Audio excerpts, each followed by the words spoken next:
नमस्कार, जय हिंद दोस्तों, आप सबका स्वागत है हमारी YouTube channel Delhi pension news पर। इस चैनल पर आपको ईपीएस पेंशन और ईपीएफओ पेंशन से जुड़ी तमाम खबरों के बारे में बताया जाता है। तो हम आपसे निवेदन करते हैं कि हमारे चैनल को सब्सक्राइब करें और बेल आइकन का नोटिफिकेशन ऑल पर कर दीजिए। एड्स 95 पेंशन में 78 लाख लोगों को मिली बड़ी खुशखबरी। पेंशन को लेकर एक्शन में हुई मोदी सरकार, देखिए अपडेट। एम्प्लॉइज पेंशन स्कीम 1995 के तहत पेंशन भोगी न्यूनतम पेंशन को बढ़ाकर 7,500 रुपए करने की मांग कर रहे हैं।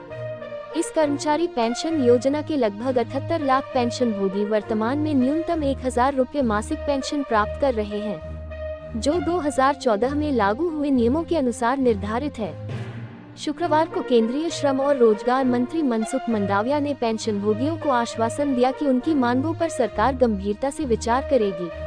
उन्होंने कहा कि पेंशन भोगियों की समस्याओं का समाधान निकालने के लिए सरकार द्वारा बड़े कदम उठाए जाएंगे। पेंशन भोगियों के संगठन ने बताया कि केंद्रीय श्रम मंत्री से हुई बातचीत के बाद उन्हें विश्वास है कि न्यूनतम पेंशन बढ़ाने के लिए सकारात्मक कदम उठाए जाएंगे। तो चलिए जानते हैं कि कर्मचारी पेंशन योजना 1995 पर क्या नया अपडेट आया है। जानते हैं विस्तार से। पेंशन भोगियों ने सरकार से न्यूनतम पेंशन को 1,450 रुपए से बढ़ाकर 7,500 रुपए करने की मांग की है। उनके अनुसार करीब 36 लाख पेंशन भोगियों को हर महीने 1,000 रुपए से भी कम पेंशन मिल रही है, जिससे उनका जीवन यापन करना मुश्किल हो जाता है। पेंशन भोगियों ने ये भी मांग की है कि पेंशन में महंगाई भत्ता और पेंशन भोगी के जीवन साथी के लिए मुफ्त स्वास्थ्य देखभाल शामिल की जाए। एम्प्लॉइज पेंशन स्कीम पेंशन भोगियों की समस्याओं का किया जाएगा समाधान। कर्मचारी पेंशन योजना 95 के पेंशन भोगियों की उठ रही मांगों के बीच समिति के अध्यक्ष अशोक राउत के अनुसार श्रम मंत्री मनसुख मंडाविया और प्रधानमंत्री नरेंद्र मोदी ने पेंशन भोगियों की समस्याओं का समाधान खोजने के लिए आश्वासन दिया है।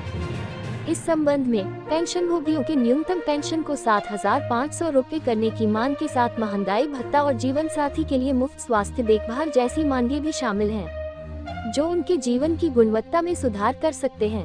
यह आवश्यक है कि सरकार और सामाजिक संगठन पेंशन भोगियों के हित में काम करें और उन्हें आर्थिक रूप से सशक्त बनाने के उपाय करें। कांग्रेस सहित विपक्षी दलों ने भी पेंशन में वृद्धि का समर्थन किया है, जिससे इस मुद्दे पर राजनीतिक सहमति की संभावना बढ़ती है। इस प्रकार बढ़ती पेंशन न केवल पेंशन भोगियों के लिए एक राहत प्रदान कर सकती है, बल्कि उन्हें अपने बुढ़ापे में गरिमा के साथ जीवन यापन करने में सक्षम बना सकती है।